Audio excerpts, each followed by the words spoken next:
आजच्या व्हिडिओमध्ये आपण बघणार आहोत माझं माहेरचं घर. हे आहे माझं माहेरचं घर.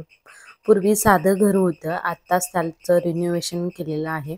90% काम झालेलं आहे, थोडंसं काम बाकी आहे.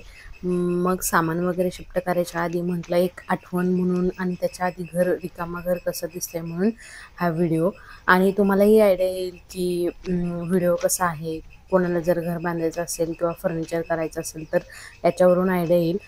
फार असं फर्निचर केलेलं नाही आहे, एकदम बेसिक फर्निचर केलेलं आहे. तर इथून आपण पोर्चमधून एंट्री केली.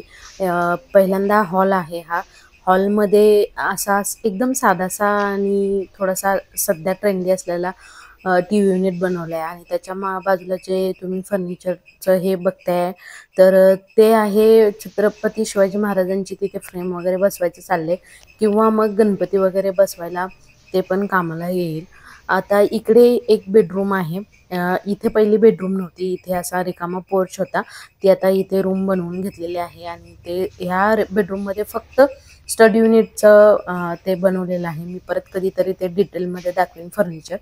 आणि हॉलच्या पाठीमागे हे आहे किचन. किचनमध्ये फार बेसिक फर्निचर केले, म्हणजे किचनच्या ट्रॉल्या बसवल्यात आणि त्याच्या बाजूला मंदिर बनवलेलं आहे.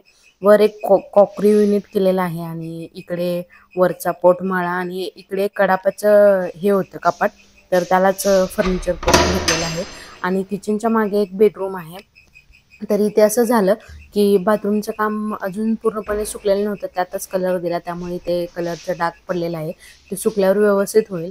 या रूममध्ये फक्त पोटमाळे आणि ड्रेसिंग टेबल बनवलेला आहे. आणि या या बेडरूमच्या बाजूलाच लगेच अटॅच, म्हणजे बाहेर आहे, अटॅच म्हणता येणार नाही. तर हे टॉयलेट बाथरूम आहे. हे जे मोठं आहे ते इंग्लिश टॉयलेट आणि बाथरूम आहे. इकडे इंडियन टॉयलेट आहे.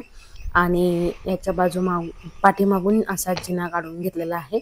आणि ते बांधकाम चालू असल्यामुळे फारच असा पसारा वगैरे पडलेला आहे आणि व्यवस्थित दिसत नाही आहे सध्या तरी. आणि आजूबाजूला अशी झाडं आहेत.